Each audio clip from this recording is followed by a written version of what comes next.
సమానమైనటువంటి స్వేచ్ఛ, జీవించే హక్కు, ప్రతిదీ ఇచ్చాడు. ప్రాథమిక హక్కులు అది నిర్దేశితమైనటువంటివి. అలాంటప్పుడు ఈయన చెబుతున్నది ఒకటి, జరుగుతున్నది ఒకటి. ఇంకోటి కూడా చెప్పాడు. జగన్మోహన్ రెడ్డి గారు నాకు తండ్రి, దైవం, ఇంకా ఎన్నెన్నో వర్ణించాడు. నిజంగా కనుక బాధ్యత గల తండ్రి పాత్రలో జగన్మోహన్ రెడ్డి గారు ఉంటే ఇవాళ పెట్టిన కేసు ఆ రోజు ఆయనే పెట్టించాలి. ఇప్పుడు నా కొడుకు మర్డర్ చేసి కత్తి పట్టుకుని ఇంటికి వస్తే నేను దాశాను అనుకోండి ఇంట్లో, నేను నిజమైన తండ్రినా, బాధ్యత గల తండ్రినా? తీసుకెళ్లి పోలీస్ స్టేషన్ కి నేను అప్పచెప్పాలి. ఇదో బాబు నా కొడుకు వచ్చాడు, ఇలా కత్తి పట్టుకుని ఎవరినో చంపాడు వచ్చాడని. ఆ రోజున ఆయన కనీసం బహిరంగంగా అయినా కూడా దాన్ని ఖండించలేదు. ఒక నా ప్రతిపక్ష నాయకుడిని, వాళ్ళ అబ్బాయిని, లేకపోతే ఎవరిని, ఆడపిల్లల్ని రకంగా దూషించాడు, ఇంకా పైగా నా పార్టీ పేరు చెప్పుకుంటున్నాడు, ఇది నేను ఖండిస్తున్నానని చెప్పాలి. ఆ రోజే ఆయన పోలీస్ కనుక ఆదేశించుంటే ఇవాళ ఈ 11 సీట్ల స్థానాలకి పరిమితం అయ్యేవాడు కాదు, కనీసం ఒక 22 సీట్లన్నా వచ్చాయి. అంటే ఈ ఒక తండ్రి లాంటి గాని ఇవాళ చెబుతున్నాడు. కానీ మరి జగన్మోహన్ రెడ్డి గారు ఈ వ్యక్తిని మరి ఆ విధంగా ప్రోత్సహించి తను రాజకీయానికి ఉపయోగించుకున్నాడు. ఇందాక బాలకోట గారు కూడా ఒక మాట అన్నాడు, మరి ఇన్ని నెలల నుంచి ఇతను అక్కడ ఉంటే మరి పొన్నవోలు సుధాకర్ రెడ్డి, తర్వాత పెద్ద పెద్ద లాయర్లు, సుప్రీంకోర్టు లాయర్లు ఎందుకు దిగటం లేదు, బెటాలియన్ ఆఫ్ లాయర్స్. తను కూడా ఏమన్నాడు, నేను కనుక నన్ను అరెస్ట్ చేస్తే గనక ఏం జరుగుతుందో చూడమన్నాడు. ఇవాళ ఏమంటున్నాడు, ప్రాణహాని ఉంది, అది ఎవరితో ఉందంటున్నాడు, చంద్రబాబు నాయుడు, లోకేష్, పవన్ కళ్యాణ్. వాళ్ళ ముగ్గురు తలలో తీస్తానన్న వ్యక్తి ఇప్పుడు వాళ్ళకి ప్రాణహాని ఉందని జనం అనుకుంటున్నారు. ఎందుకంటే ఇతను చాలా సైలెంట్ గా బయటకు వచ్చేసాడు. ఇప్పుడు సుబ్బారావు గారు చెప్పారు, ఇప్పుడు బ్రిటిష్ వ్యవస్థ నుంచి కూడా ఎప్పుడైనా సెంట్రల్ జైలు నుంచి ఈ వ్యవస్థీకృత నేరగాళ్లు, కరుడు కట్టిన నేరగాళ్లు రిలీజ్ అవుతున్నప్పుడు వివిధ పోలీస్ విభాగాలకి, ఇంకా సంబంధిత శాఖలకి కూడా తెలియజేస్తారు. అదొకటి సార్, బాధితులు కావచ్చు, సాక్షులు కూడా అప్రమత్తంగా ఉండడానికి ఇట్లాంటి వ్యక్తి బయటకు వస్తున్నారనే ఇన్ఫర్మేషన్ బయటకు ఉండాలి కదా. ఉండాలండి, అదే అన్న పౌర సమాజానికి కూడా తెలియాలండి. అంతే కదా, ఎవరు జాగ్రత్తలు వాళ్ళు ఉంటారు. ఒక పులి గనక ఊళ్ళోకి ఎంటర్ అయింది అనుకోండి, లేకపోతే ఒక పరిసర ప్రాంతాల్లోకి ఎట్లా అలర్ట్ ఇస్తారండి అటవీ శాఖ వాళ్ళు? అట్లాంటి నేరస్తుడు రిలీజ్ అవుతున్నప్పుడు అది బ్రిటిష్ నుంచి పెట్టారు, ఎందుకంటే వాళ్ళ అనుభవంతో పెట్టారు. అది ఇప్పుడు కూడా కొనసాగుతుంది.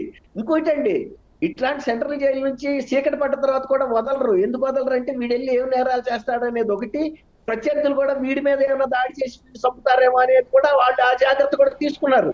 ఆ రోజుల్లో ఒక ప్రోటోకాల్ ఏర్పాటు చేశారు, జస్ట్ జైల్స్ మాన్యువల్స్. అట్లా కాకుండా ఇతను ఎంత సైలెంట్ గా వెళ్ళి వాడు వచ్చి నేను రాముడు మంచి వాళ్ళు అన్నట్టు నేను వెళ్ళి జడ్జిగా జైలర్ ముందు సరెండర్ అవుతానంటే సరెండర్ అవ్వమని ఆదేశించింది కోర్టు. అదొకటి, నువ్వు బయటకు వచ్చిన పర్పస్ ఏంటి? మీ తల్లిగారి దగ్గర ఉండడానికి హైదరాబాద్ లో ఏం పని? ఆ తర్వాత నువ్వు చెన్నై అపోలో హాస్పిటల్కే వెళ్ళలేదంట, మరి అదేంటి? అది ఎప్పుడు మీరు అన్నట్టు అపోలో హాస్పిటల్ లాంటిది ప్రతి ఇంచి ప్రతి నిమిషం రికార్డ్ అవుతుందండి. అక్కడ పేషెంట్స్ లోన ఉన్నప్పుడు కూడా ఎవరు వస్తున్నారు, ఎవరు వెళ్తున్నారు, ఎవరు ఏ కండిషన్ లో ఉన్నారు అనేది మానిటరింగ్ జరుగుతూ ఉంటది. ఇప్పుడు మొన్న గనక వంశీని అరెస్ట్ చేసినప్పుడు మై హోమ్ పూజాలో చాలా క్లియర్ గా అన్ని విజువల్స్ వచ్చినాయి కదండి. కార్ ఆగటం, దిగటం, లిఫ్ట్ లోకి ఎక్కటం, లిఫ్ట్ లోంచి దిగటం, అపార్ట్మెంట్ ప్లాట్ లోకి వెళ్ళటం అన్ని కనపడినాయి కదండి.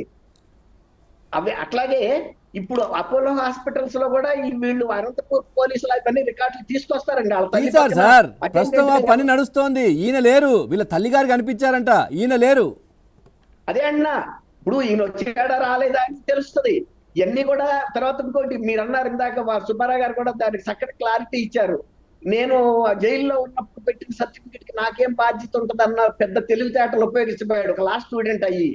తను కోసం, తను బెనిఫిట్ కోసం ఎవరు తీసుకొచ్చినా కూడా అతను బాధ్యుడు అవ్వాలి, తీసుకొచ్చిన వాళ్ళు కూడా అవుతారు. ఇప్పుడు నేను ఇన్నోసెంట్ అంటానికి వీల్లేదు. తను అదే రీజన్ మీద బెయిల్ పొంది ఉన్నాడు, బెనిఫిట్ కూడా అయ్యాడు. అయినప్పుడు ఆ దొంగ సర్టిఫికెట్ అని అతనికి తెలీదా? కాకపోతే ఏంటంటే న్యాయ వ్యవస్థలో మానవతా దృక్పథంతో నమ్ముతారు.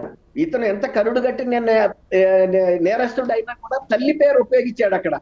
అతనికి మహిళల పట్ల న్యాయ వ్యవస్థలో ఉన్న వాళ్ళు నాకు తెలిసి నిజంగా అంటే అక్కడ ఉన్నటువంటి జడ్జి గారు కావచ్చు, వీళ్ళందరూ వెళ్ళి చూడరు కదా సార్. ఇప్పుడు పోలీసు వాళ్ళు రెచ్చిచ్చారు కదా, నిజమేనేమో అనుకుంటారు కదా, తెలియదు కదా. అక్కడ ఉన్నటువంటి పబ్లిక్ ప్రాసిక్యూటర్ ఆయన వాదించాలి, ఇది తప్పనో ఇది నిజమనో కాదనో ఆయన చెప్పాలి. ఆయనకు కూడా పూర్తిగా తక్కామని చెప్పలేరు పవన్ గారు. వాళ్ళు నేను ఏదన్నా ఒక అఫిడవిట్ కోర్టుకి ఇస్తున్నానంటే నా మీద రెస్పాన్సిబిలిటీ ఎక్కువ ఉంది, వాళ్ళకి కాదు. నేను కనుక అది తప్పు అయితే పూర్తి బాధ్యత నాదే. అంతేగాని అఫిడవిట్ అప్పటికప్పుడు వెరిఫై చేయడం కూడా వాళ్ళు తీసుకొచ్చిన సర్టిఫికెట్ కూడా సాధ్యం కూడా కాదు. నమ్ముతారు, ఎందుకు బాలకోటే నమ్ముతారు? గారు, బాలకోటే గారు మీకు ఏదో చెప్తున్నారు. బాలకోటే గారు ప్లీజ్ చెప్పు తమ్ముడు. పవన్ గారు సార్. పవన్ గారు అసలు బోరుగడ్డ వెళ్ళి బతికున్నాడా నేను అడుగుతున్నా. మీరేంటి మళ్ళీ కొత్త ప్రశ్న ఇది? అదేంటి సార్, బోరుగడ్డ వెళ్ళి జీవించున్నాడా లేడా? ఏవో వీడియో రిలీజ్ చేశారు ఆయన కదా. వీడియో ఒకటి వీడియో విడుదల చేశారు కాబట్టి మీరు జీవించున్నాడని అనుకుంటున్నారు. ఆ. అది అప్పుడు ఆ వీడియో నకిలీ వీడియో కాలేదని చెప్పాను ఏంటి? ఇప్పుడు వీడియో విడుదలకి ఇప్పటికి కూడా నేను కొంత మా సమయం మాట జరిగింది. చెప్పాను పవన్ గారు, ఒక్కసారి పవన్ మాట్లాడుతున్నారు గారు, సార్. పవన్ గారు ఒక్కసారి పవన్ గారు. బాలకోటే గారు ప్లీజ్ ఏదో చెప్తున్నారు చెప్పండి పవన్ సార్. గారు ఆ. ఇందాక